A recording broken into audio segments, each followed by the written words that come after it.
Oh, all right. Well, I think we're gonna get started though. First off, I Sure. want to thank everyone for hopping on today and for everybody's support. These are sponsored by the Southeastern Washington Economic Development Association, um, which is incredible. The support that they give and provide. Also, always thankful for the Small Business Development Center, the city, the Chamber of Commerce, and the library who help to sponsor and tell us about it and push these out. And like my email list is decent sized, like for what we do, but there's no way we'd be able to promote and submit and try and build up a bit of um, community among business leaders and just telling our stories and hopefully inspiring and working through COVID slash coronavirus slash resilience. Because I think resilience as business leaders, that's kind of what we have to be in the first place. Um, it's hard to be a business leader without, or even just a business owner in general, without some thicker skin and some innovation and support from all the community associations. And so, always want to make sure that we're thankful for those. Um, if you guys haven't met Tim Gehring of Gehring and Farrwood, he's one of the coolest accountants I've ever met. Um, Thanks. and I've always appreciated our meetings and gatherings, and we featured some really cool businesses before with the physical therapy and with the daycare and restaurants. And so Tim gives us a really good uh, perspective into service industry, where some things might not be as tangible as a restaurant or even a daycare center. Um, but there's still things to be done. There's still things to move, and a lot of yours is legal. Like you're not quite a lawyer, um, but you're No, having to deal no. with a lot of laws and legal stuff in the midst of everything. Oh, absolutely. I mean, constant. There's always a new law, and there's always a function to the new law that has tax associated with it, or can be in some way correlated with taxes. So we think of them as tax laws, but the reality is they're just laws. Yeah, yeah, exactly, and exactly. we, and we So get a ton of questions from people. They don't necessarily know where to draw the line between what's a legal question versus what's an accounting question.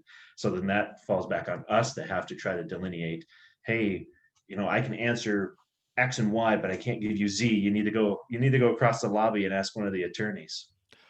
yeah, yeah, exactly, exactly. That's the incredibly difficult part because I run into that quite a bit, especially in HR. HR is another funky. Yeah. There's taxes, there's legal, there's money, and there's just a lot to it. And so then, first and foremost, how have you been doing with COVID? Like, how are you? How's your family? How's just life in general? How have things been going? Well, thanks for asking. We're all healthy. We haven't gotten sick, so knock on wood, if you will. But we take all the precautions, even here in the office. We each kind of have our own workspaces, but if we're getting into someone else's workspace, we're putting our masks on and so forth. Hmm. If we have a client that comes in, we obviously will mask up, follow the mandate and so forth. But we've all been very lucky. We've had a couple of scares, and have had tests and come back negative. And so, we're just kind of on that edge of making sure that we make good decisions. And, you're only as good as the last decision that you make. So we've been very fortunate that way.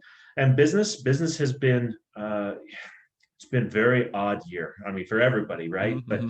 for us, I mean, having the extension from April 15th to July 15th, just kind of that, wow, tax season just got prolonged for 3 months. There's no way I'm working 90-hour work weeks, 7 days a week for 6.5 months. Three and a half Oh is no. a rough go.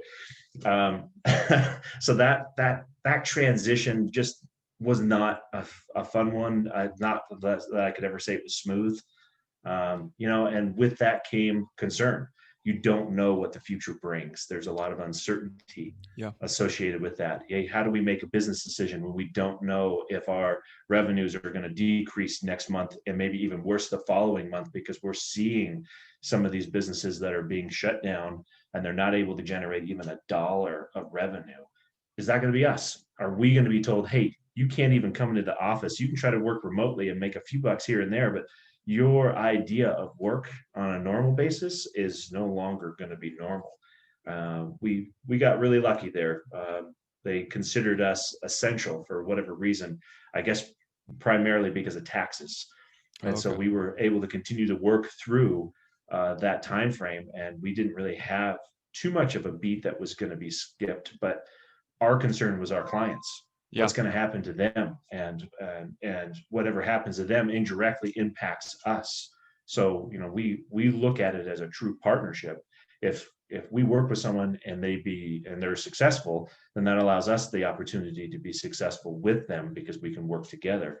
But if they start struggling, that means they're going to struggle to be able to make payments on anything to any vendor, and we're Hmm. just Hmm. another one of those vendors in that supply. Yeah. So we got a little concerned there for a little bit, and luckily everything worked out in our favor. So we're doing well. Well, and with that, did you guys do government assistance? Like, how has that helped or impact your business?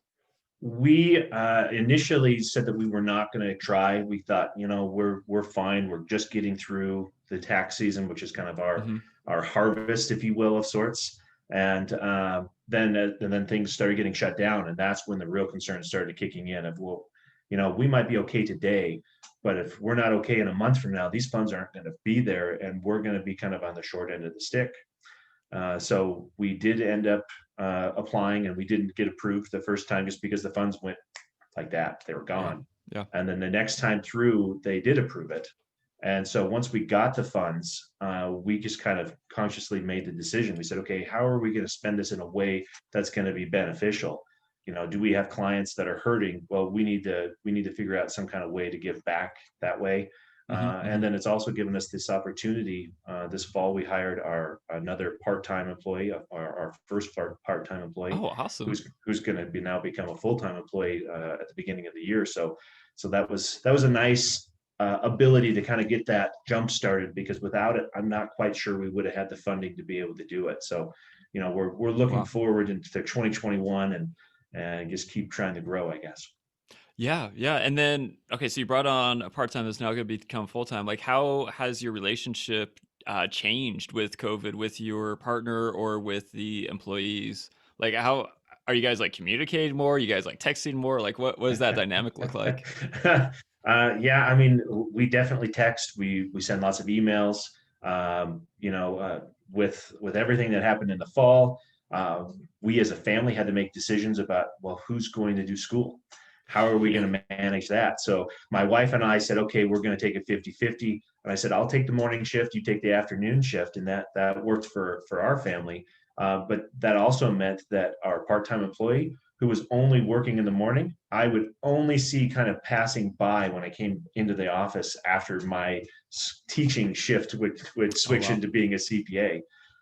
So there was just a lot more communication that had to occur between myself and my partner, Bo, and then my communication with our office manager, Melissa, because she's the supervisor to our new part-time Dana. Hmm. Hmm. So all these different players, you're moving around your pieces on the chessboard, but you're all on the same side. The only way it works is if you communicate, and so our ability to have to communicate effectively really got heightened, Yeah. Yeah. and that's carried forward. It's improved. We've improved some of our processes and our ability to take certain types of notes, and be more efficient. Yeah. Yeah. And that's one thing we've been having to really work on quite a bit for our office. Like, um, it's different when you only have one or two people, but then once you start adding a few more people and with additional remote work, like, oh my goodness, there's a lot more to consider. And hey, who has the password to this, or who has access to that, or hey, what do we do when this happens? Yeah, we have to be really careful, or we choose to be very careful with the cloud, just Hmm. because we deal with so much confidential information, people's, dates of birth, social security numbers, bank Yeah. account information. We don't want that ever to be exposed under any circumstances. So there's just a legitimacy of, okay, we can put something on the cloud that we can all share, but it can't have any way that can ever reach back and hurt a client if it ever somehow got exposed. And as far as we're able to tell from all of our IT folks, it hasn't been. So we feel good about the processes, but I think it also has heightened our awareness of, okay, what are our protocols? What's the mitigation standard? How do we deal with all of this? Uh, Mm-hmm. and Mm-hmm. and when you are at home, you can't just be at home. You're still working. Yeah. Even if that means, hey, I just need to send a simple email, you're still remoting in to your computer. Home has now become the second office, and that uh, Absolutely. I'm looking forward to not being the case anymore. I don't want home to be a second office. I started that way. I moved away from it so that there would be a distinctive difference between office and home life. And Yeah. now it's kind of worked its way back, and I am ready for it to be separated again. I am with you on that one. Absolutely. And so then has the business model for you guys pivoted with any of that? Like are you offering additional services or have you changed your services in any way with remote? It's funny because before last spring, we kind of decided that we were going to change the process of how we did our tax preparation, trying to make it more efficient for the client and give them more opportunities to be able to ask more pointed questions. Mhm. And then with COVID, it really just fell in suit. Hey, you can't even come into the office now. So now we're going to Yeah. have to communicate over the telephone. We're going to have to communicate through emails and so forth, and that improved, but I think there's still this face-to-face interaction that people love to have with their accountant, with their attorney, with people in the service sector, because Yeah. we can't provide you other than a bunch of pieces of paper with a bunch of ink put into a specific diagram. And what does that mean to you? And in a lot of people's cases, the reason they come to us is because they have a hard time understanding all the numbers. They want some clarity, but they don't want it in this minute detail. They just want to know, hey, you know what you're doing. Did you save me some money? Yeah. Do I get a refund? That's always the question. Did I get a refund, or do I owe? That's the personality type, I think, of majority of people. And Mhm. so Mhm. that is, I don't think, is ever going to change. It's just the dynamic of how do you get that across. So we are doing more Zooms now, but we still have people that will come in, and we have people that will call and say, well, I think might need an appointment. Well, let's talk about it quick first and see if we can kind of discuss it over the telephone, because if you don't have to come in where neither of us have the opportunity to be exposed to one another within Mhm.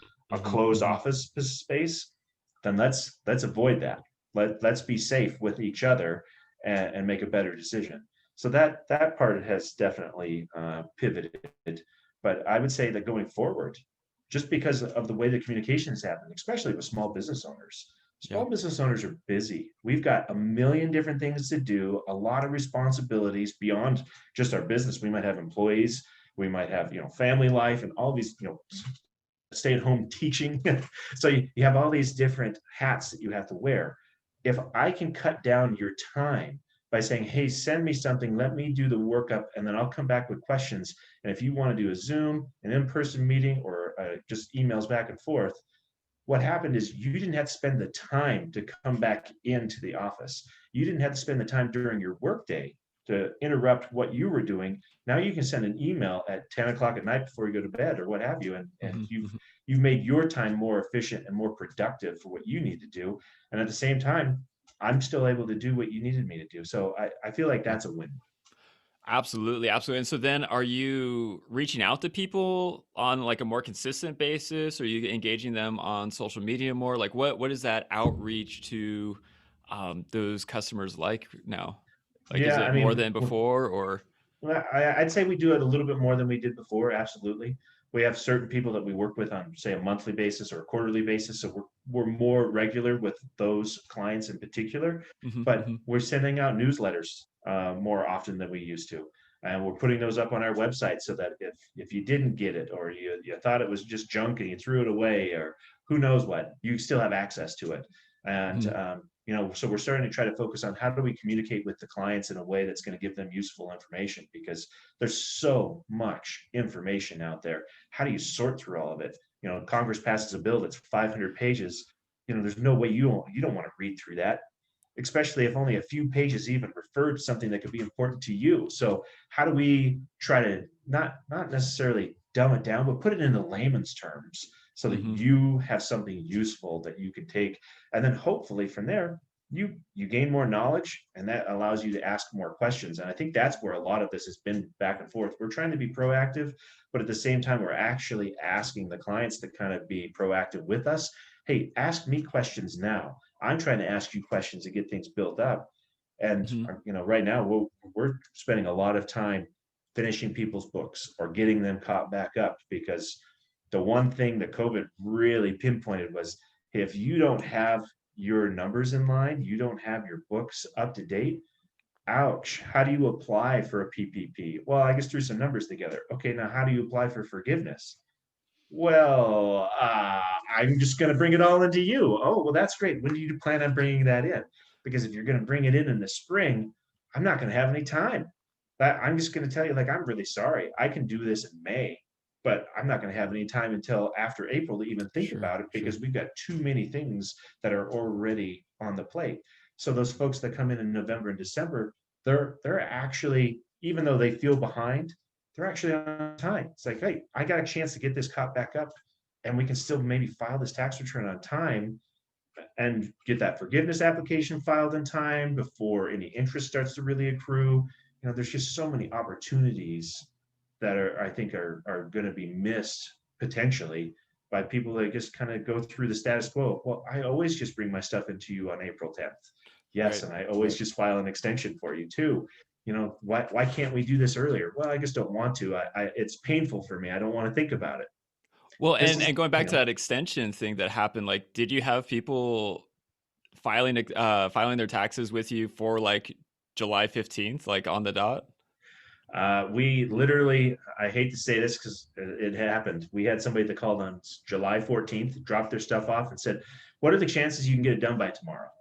I said zero. It's not possible. It's not even realistic. Wow. Wow. There's just too much to try to cram in there. And then, I mean, and I told the person, I said, it'd be comparable to you bringing it on April 14th and asking, "Can I get it done tomorrow?" My brain is tired. You're asking me to try to rush through something and then still want it to be done accurately. That's just not reasonable. So, you're not being reasonable with me. I can't give you a good return. You got to give me a little bit more time to work on it. Yeah, yeah, yeah. And so then, um, with that, I know that a lot of people are trying to also like negotiate and figure out, okay, what do I do with my lease, or can I get a little bit of money off of my electricity, or there's been some utilities things that have happened. Like, have you guys been able to work through or get any deals or negotiate any of those types of things for your business? So with us specifically, I mean, we're kind of in an even more lucky position. Roger Sandberg and I, several years ago, ended up buying the building that we're in together, because neither one of us could afford it independently. So we said, okay, we'll partner up and buy this thing 50-50. And so that gave us the ability to some degree to control the rent. So we're lucky on that end. Granted, we still have payments that we have to make, so we got to at least make a certain amount. But between their business and our business, we've been very, very blessed to just keep things moving forward and have money come through the door and pay that rent each month. And utilities wise, we were very, very lucky and fortunate to some of the decisions that we made prior to 2020. We ended up getting a new HVAC system, and so our electric bill has been better. Cooler in the summers and warmer in the winters, and we've just been so lucky. I don't think there's anything else I could say other than the timing of everything just seemed too perfect. So I guess I'm waiting for the other shoe to drop, and I'm waiting for something bad to happen, and I'm hopeful that that won't. But you've always got to be prepared. Right, right. And Expect it the sounds best, like you've but been prepare for the worst. pretty proactive throughout all of this. And so then what advice would you give small businesses at like this current moment? Like you said, the businesses that wanted to help with forgiveness, okay, can you do it right now? But like what should small businesses be doing to be proactive in this current moment? Well, number one, just making sure that all of your books are put together. You've got everything. It's input into an accounting system. You've got it in some way, shape, or form reconciled. I know that by itself is a term that a lot of people don't fully comprehend, at least the first time they're told it.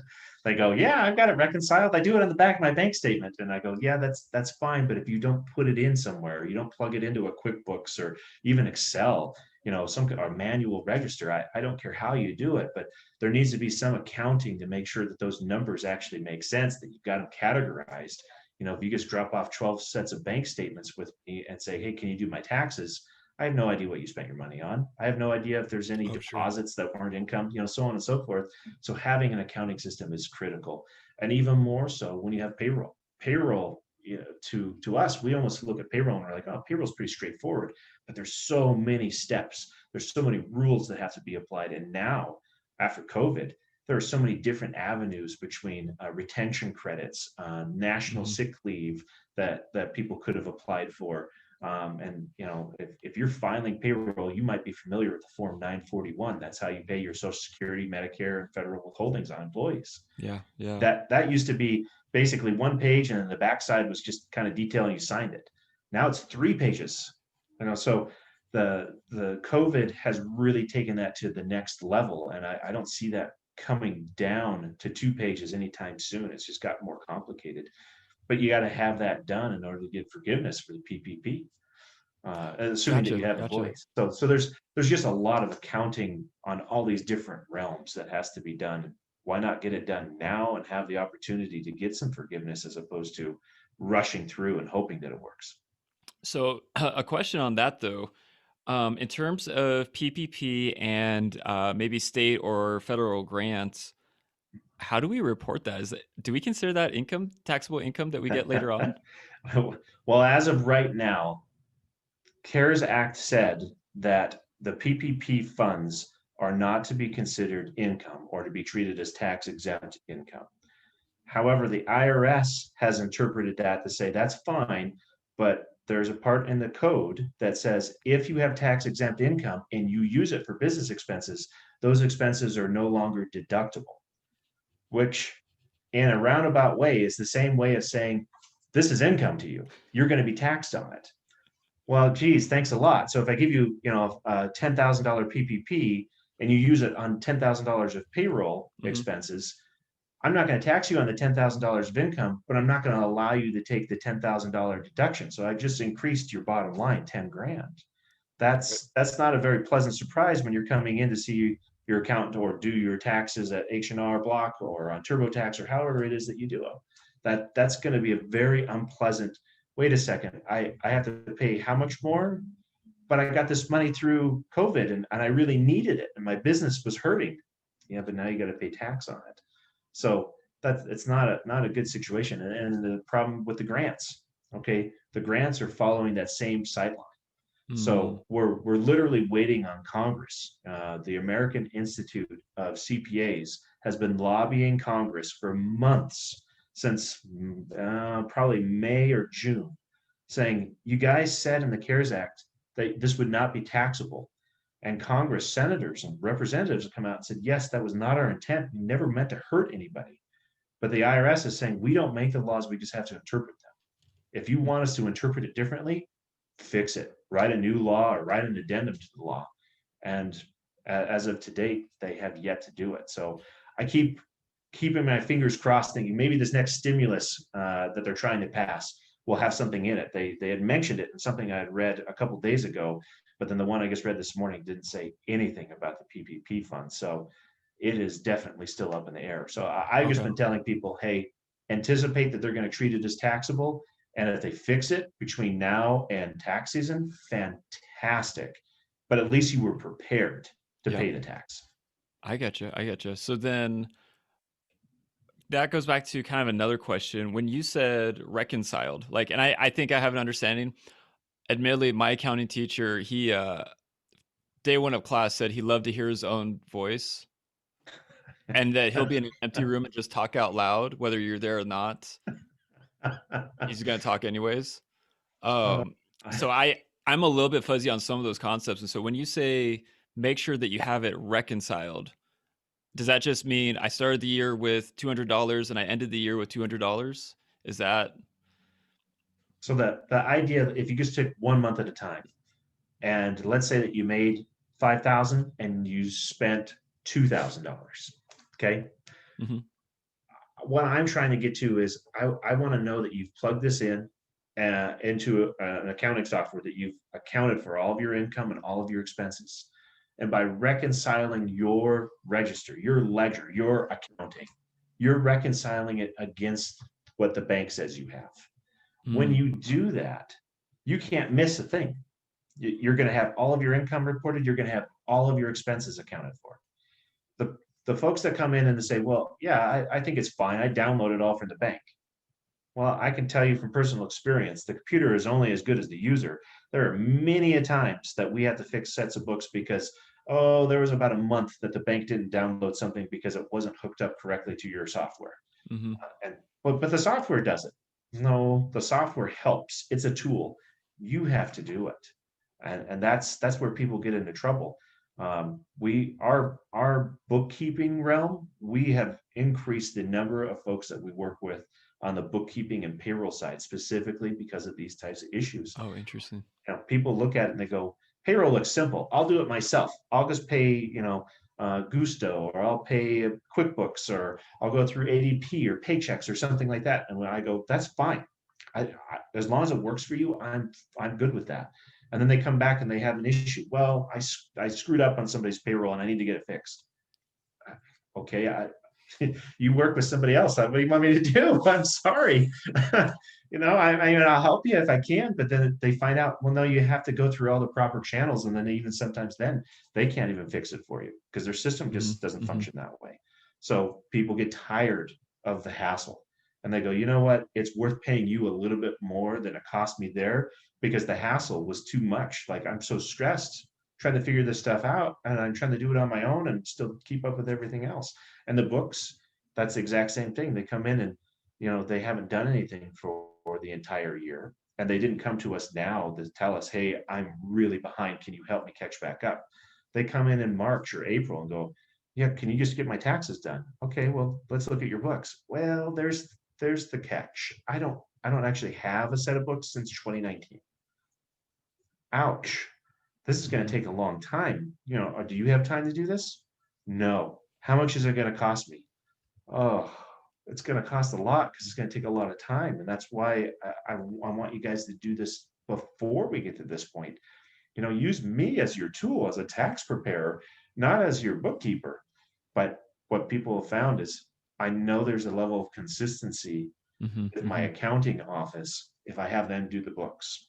Yeah. I have them do the payroll and they do the payroll reports. They know what the deadlines are. They're always on top of it. They're always communicating with me about, hey, you got this coming due on the 15th. I want you to be aware of it because it's your money, not mine, yours. Yeah. So if I tell you that you owe $2,000, make sure that you've got $2,000 there so that you don't get penalized. And right there, we just did all of the work, but then the communication factor. Yeah. And Yeah. I can't tell you how many times people, and it blows my mind still to this day, and I've been doing this for 16 years. They will send thank you cards. Thank you, and I'm thinking, thank you for spending your money. I know that's kind of a backwards way of doing it, but yeah, I mean, they've tried it themselves, and some of them are successful, and a lot of them unfortunately have a lot of hiccups along the path. So we're just Yeah. happy that we can be part of the solution, part of the, not part of the problem. Yeah. Yeah. Well, and then are you guys openly helping people with their PPP or EIDL type applications? Like, is that a service that you guys are providing? Yeah, yeah. We literally have been filing these applications. Now, about a month, maybe month and a half ago, they added another new aspect to the PPP, the simple modification, which was if you had less than 50,000 on a loan, Hmm. then we're not going to go through the full-time equivalent status. We're not going to, make you jump through all these hoops to confirm that, all these things that you said you were going to do that you did. Yeah. It's a much faster application. However, from that standpoint, they still ask for all the documentation. Sure. Sure. So I mean, it didn't really speed anything up. It just made you feel more confident that you could qualify for full forgiveness. And we've been kind of hanging on, waiting for these applications to open up because each bank has a different timeline on when that's available. So depending on where you got your PPP funds through, you may or may not have that application available.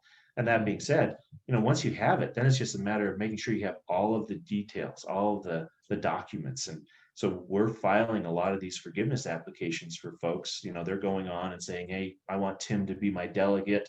Please let him have a login and give you Mhm. all the information that you need.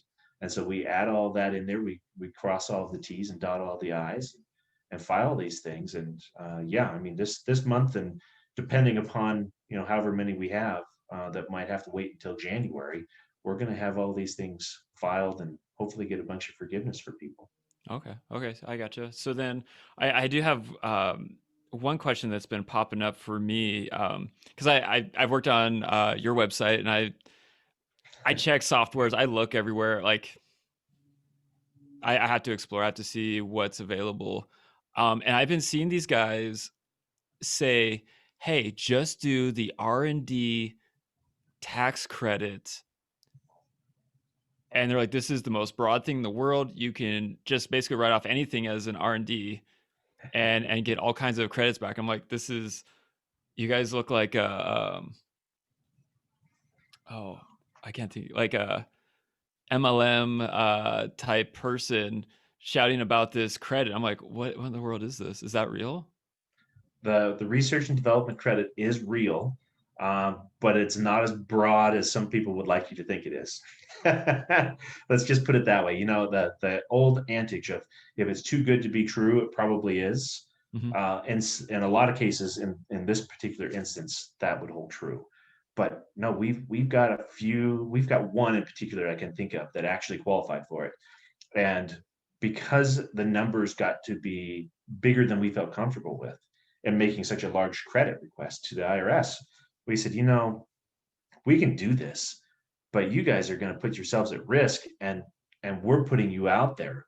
We'd like to go get a consultant, someone that does this specifically day Oh, in and day interesting. out, and Interesting. ask all of those questions and then make sure that everything's getting done correctly, because this would be our first go. We don't want to make a mistake, and certainly don't want to make a mistake like that right from the very beginning. So, we've been able to, utilize that to our advantage. And in that one particular client's case, but I started asking questions about some of our other clients. Hey, what about this? Well, yeah, but you got to have so much tracking to be able to document and prove it.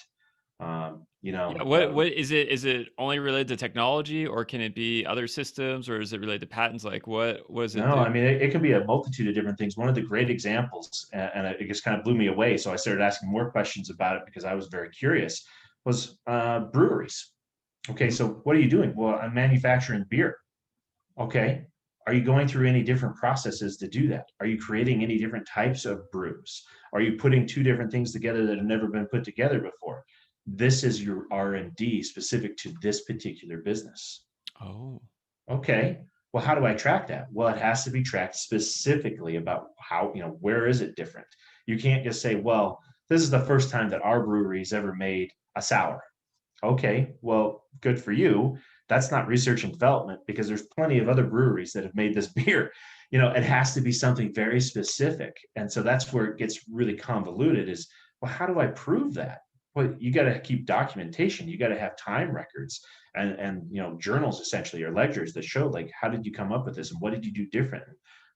How long did that take? What kind of supplies did it take?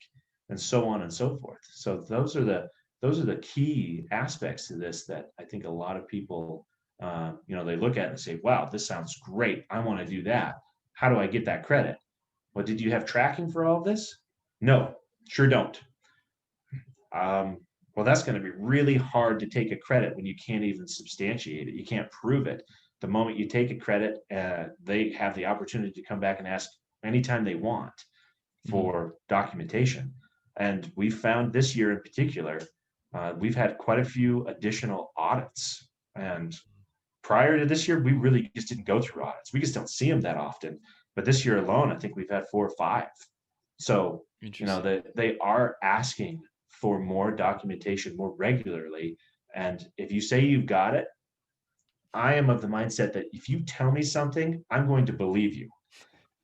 If you're not telling me the truth, I mean, I can't defend something that's a lie. So if 3 years later we have to defend it and you don't have it, it's going to be really hard for me to do my job to help.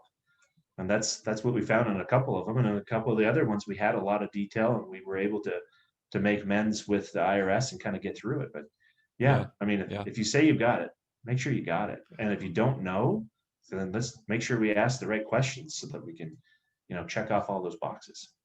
Absolutely, absolutely. And then last question on is it just materials or is it time and materials that the credit covers? It's a lot of it is on labor, if you can believe that. That's where Really? a big portion comes from is labor. I want to say that I took a seminar and then we talked to a gentleman over on the East Coast specific about this, and it's like 2/3 of the overall credit usually comes because of payroll. Oh, sure, sure. Okay. But depending on what it is, obviously if you're very heavy on the cost of materials and that's your cost of goods sold, then that's probably going to be a big piece. But you're almost always destined to have a lot of payroll when you have a lot of materials because you need people to be able to get those materials handled. So Sure. that's usually why that's so high. Okay. Are there other credits or documents or paperwork that we all should be paying more attention to this year, especially as we look into 2021?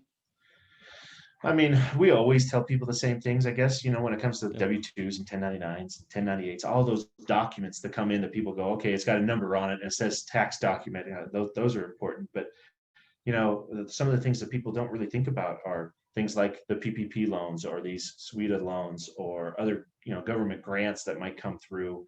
Um, you know, the one that always catches people off guard, and you see it more, I think, in the farming industry than you necessarily do in other places. But that's barter. Hey, I'll Mm, barter with you, and you barter with me, and we'll trade services. Well, to the IRS, what you just did was you just traded money, yeah. and so they expect that you're going to record that as income and expense appropriately for whatever it is that you have. I mean, I have some of that myself, and I always make sure, like, if I don't call that income, one, I'm committing fraud, but two, my client that I'm doing that barter with doesn't have a tax deduction for tax prep because Yeah. I haven't given them any.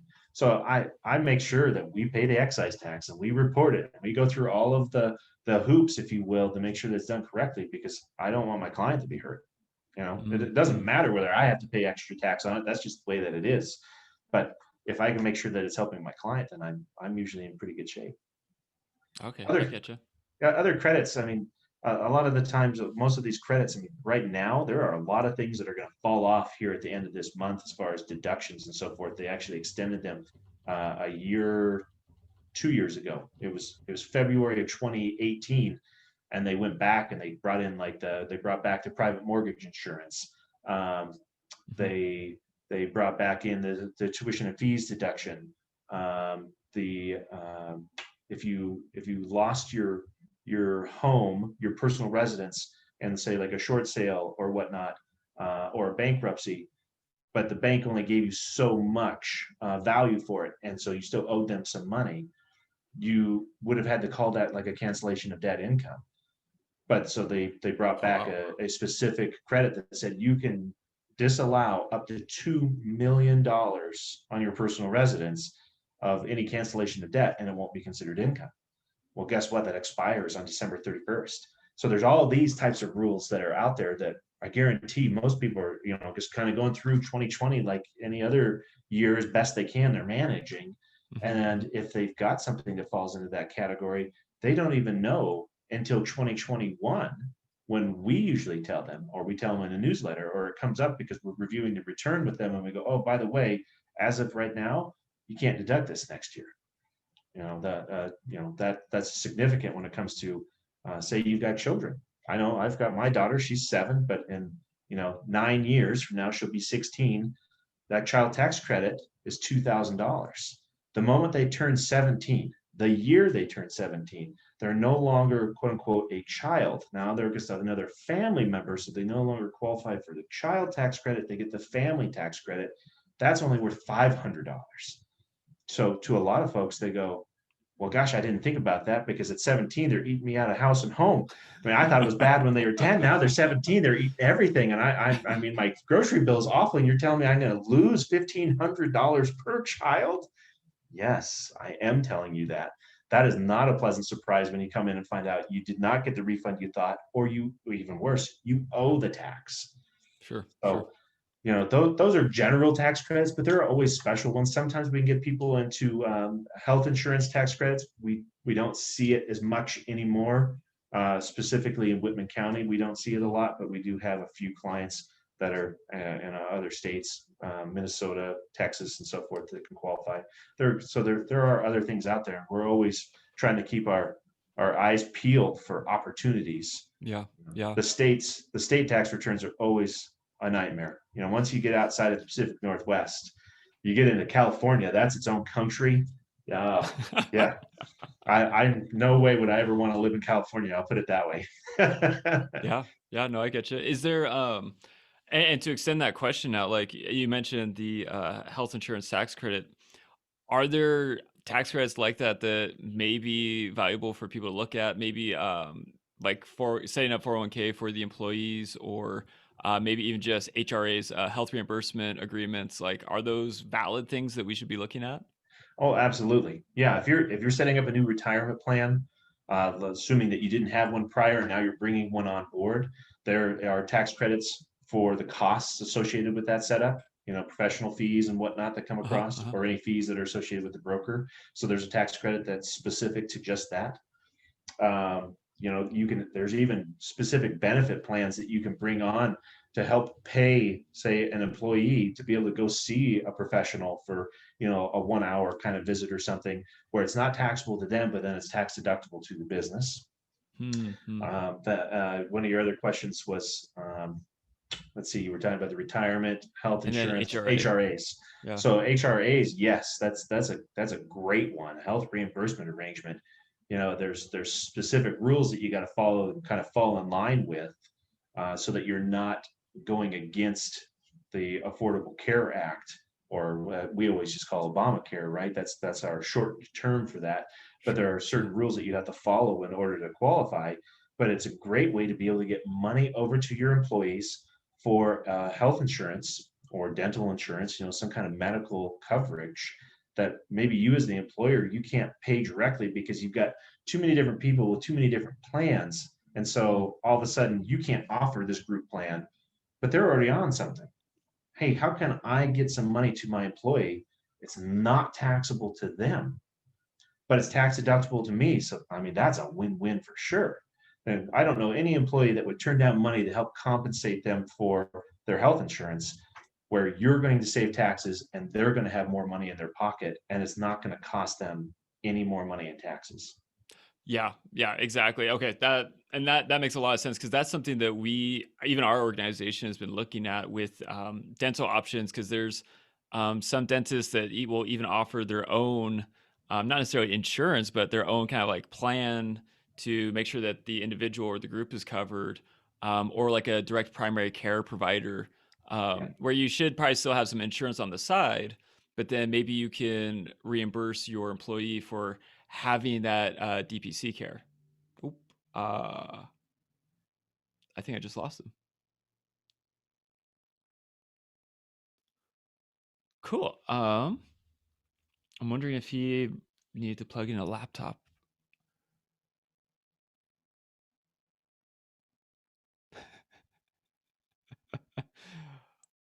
All right. Well, we'll give him. Let's see here. It's 1:43. We're actually at a really good point in time. We'll see if he pops back in. Okay, it looks like Tim is coming back in. Is connecting his audio.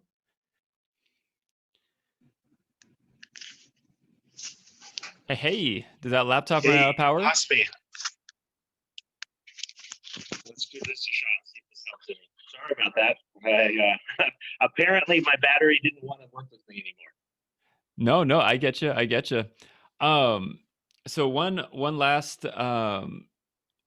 question I had for you, kind of as we look towards the future in 2021. Um, I know that you've been really generous with the SBDC clients and being able to kind of provide a little bit of introductory time and advice. What do you think your availability is going to be in 2021 with everything happening going on? we've been really, I think I've said it multiple times, but we've been really blessed and very fortunate to have the opportunities that we have. And we look at that and think of it from the perspective of how do we give back to the community. In some ways, some of our nonprofits, we might offer a pro bono service or something to that degree. I try to be active in the community as far as being on different boards. I've been on the Montessori School board. I'm still on the Hospital Foundation board. Uh, Oh, just want to be involved and be a part of the bigger whole. And so we formed a great relationship with Aziz over at the Small Business Administration, and it's been fantastic. Aziz is so great to work with. We have a really good time, and he's he's been so nice to be able to say, "Hey, we've got an opportunity, a potential startup here, and would you be willing to have a sit down with them and just answer any questions that they might have, because I feel like they really could use some direction." So in those types of cases, I've always extended the invitation, said yes, let's sit down. And oftentimes it's an hour and a half, and just don't charge for it. Now, if it's during tax season, we have a lot harder time just because of the timeline that we're under, and we're under the gun as it is, working every single day from January 2nd through April 15th. But throughout the year, we probably have, oh, I don't know, half a dozen of those types of appointments where we don't charge that firm or that client, because it's a great way of saying, hey, this is an opportunity for this community.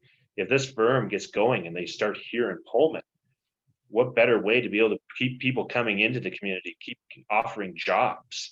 It's not always going to be, hey, we got a Schweitzer.